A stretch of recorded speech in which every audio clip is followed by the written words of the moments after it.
ভাইরা আমার, বিশ্বনবী মুহাম্মদুর রাসূলুল্লাহ সাল্লাল্লাহু আলাইহি ওয়াসাল্লাম রাতের বেলায় যখন কোন ছোট্ট দলকে তিনি যুদ্ধ করার জন্য কোথাও পাঠিয়ে দিতেন, রাতের বেলায় সে প্রেরিত ছোট্ট সৈন্য দল, যাকে আরবিতে বলে সারিয়া, কি বলে? সারিয়া। রাতের বেলায় ছোট্ট ক্ষুদ্র দলকে তিনি পাঠাতেন কোনো কোনো জায়গায় অ্যাটাক করার জন্য, আক্রমণ করার জন্য, যুদ্ধের প্রস্তুতি নিয়ে তাদেরকে পাঠিয়ে দিতেন।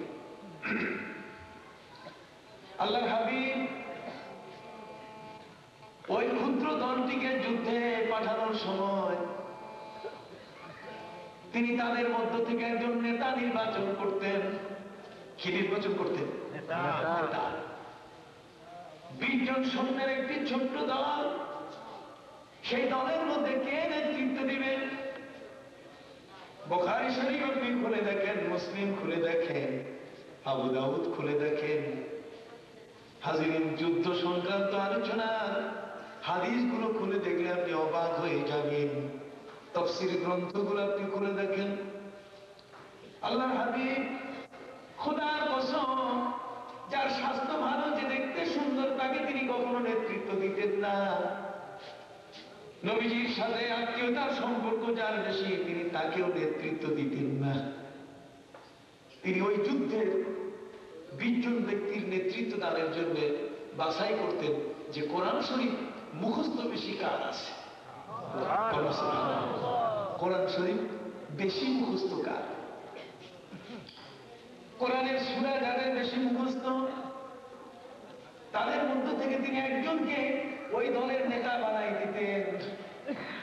সাহাবায়ে কেরাম একবার আল্লাহর রাসূলকে জিজ্ঞাসা করলেন, ইয়া রাসূলুল্লাহ, ইয়া হাবিবাল্লাহ, আপনি আমাদের মধ্য থেকে স্বাস্থ্য যার ভালো, তাকে আপনি নেতা বানাচ্ছেন না, যে উঁচা লম্বা বিরাট কিছু, আপনি তাকে নেতা বানাচ্ছেন না। আত্মীয়তার সম্পর্কে যারা আপনার ঘনিষ্ঠ, আপনি তাদেরকেও নেতা বানাচ্ছেন না।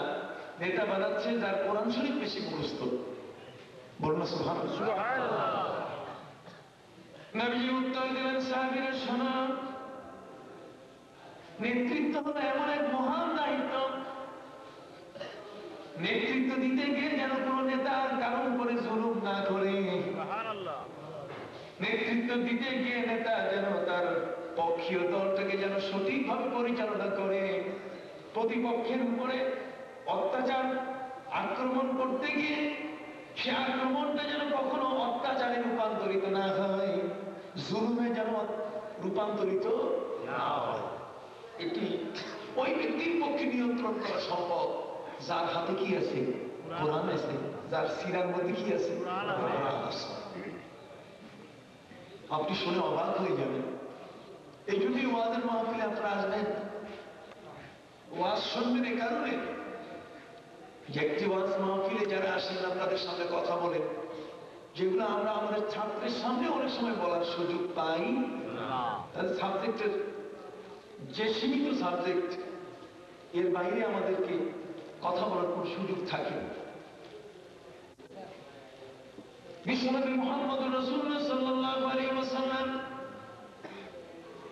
21 সদস্যের, 19 সদস্যের, 29 সদস্যের, 31 সদস্যের যে দল পাঠিয়ে দিতেন, কখনো কখনো তাদের মধ্য থেকে, সৈন্যদের মধ্য থেকে তিনি তাকে নেতা বানাই দিতেন, অন্তত পক্ষে যার সূরা বাকারাটা মুখস্থ থাকতো। সুবহানাল্লাহ। কোন সূরা?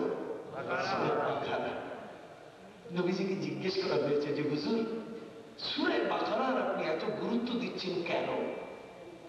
লিকুল্লি শাইইন সালামুন ওয়া সালামুল কুরআনি আল বাকারা। আমার নবীজি বলেছেন, প্রত্যেকটি জিনিসের একটি মানগত অবস্থান আছে।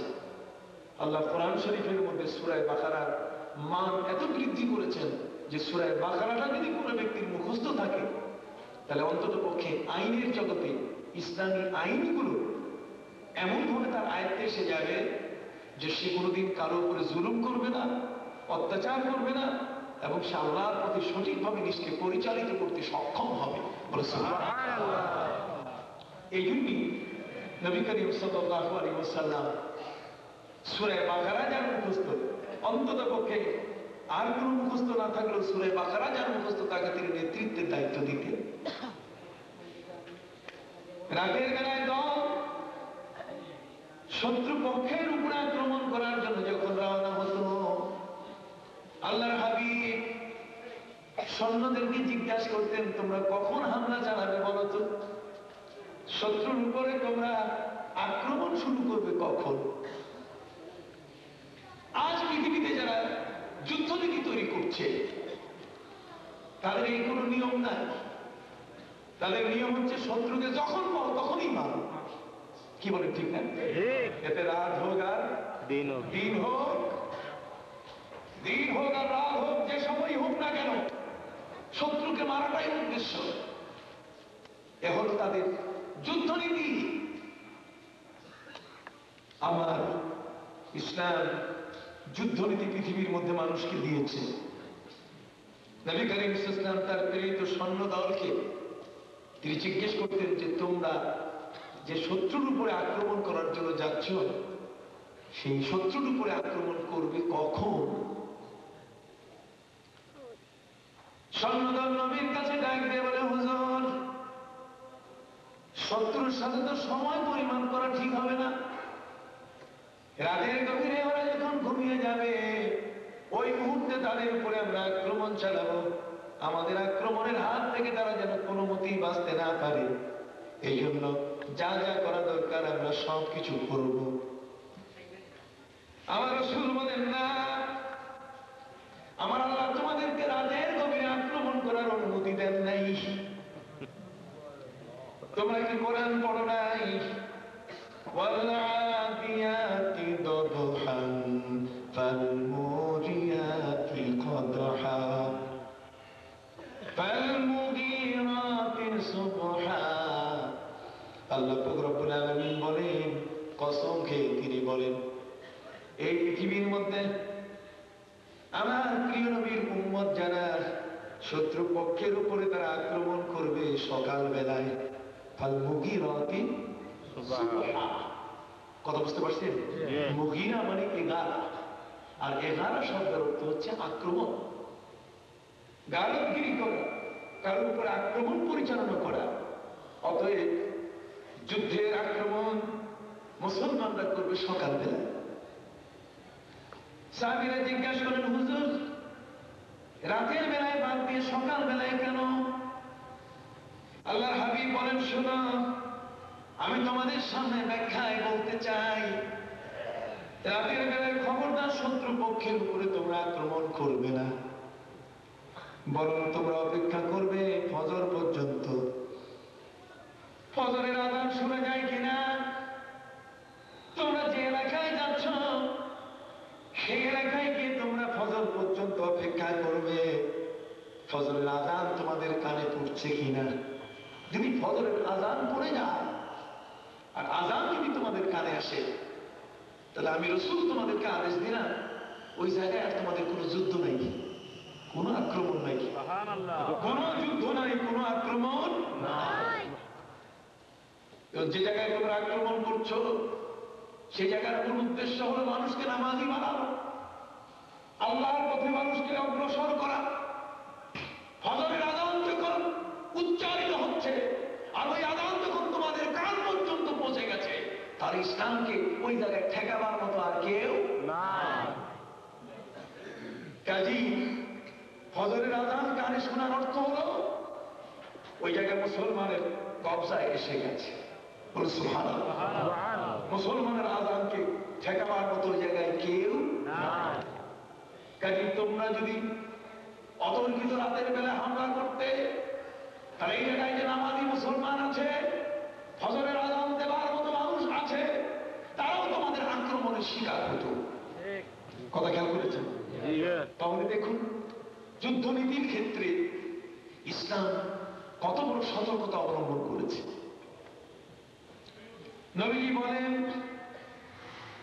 যেই শত্রুদের উপরে তোমরা আক্রমণ করার জন্য যাচ্ছ সে আক্রমণটা সকালবেলায় হতে হবে। এটাই কারণে আযান যদি শোনা না যায় তাহলে তোমরা আক্রমণ চালাবে তোমরা মনে করবে জায়গাটি কুফরিস্তান, এখানে মুসলমান নাই। কালি এখন যাদের উপর আক্রমণ চালাচ্ছ, তোমরা নিশ্চিত হয়ে গেলে ফজরের আযান না শোনার কারণে তোমাদের ভেতরে একটি বিষয় নিশ্চিত হলো, এই যে এই জায়গায় কি নাই, মুসলমান নাই। মুসলমান নাই। যখন মুসলমান নাই তখন তোমরা আক্রমণ চালাতে পারো। তাও সে আক্রমণগুলোর মধ্যে অবাক কাণ্ড, নবী করিম সাল্লাল্লাহু আলাইহি ওয়াসাল্লাম তিনি ইরশাদ করেছেন, ওই ব্যক্তি কিয়ামতের ময়দানে আল্লাহর কাছ থেকে বিন্দু পরিমাণ ছাড় পাবে না। আল্লাহর হাবিব বলেছেন, ওয়ালা তাকতুলু দাঈফা ওয়ালা তাকতুলু শাইখান কাবীরা ওয়ালা তাকতুলু আওলাদাকুম ওয়ালা তাকতুলু শুয়ুখাকুম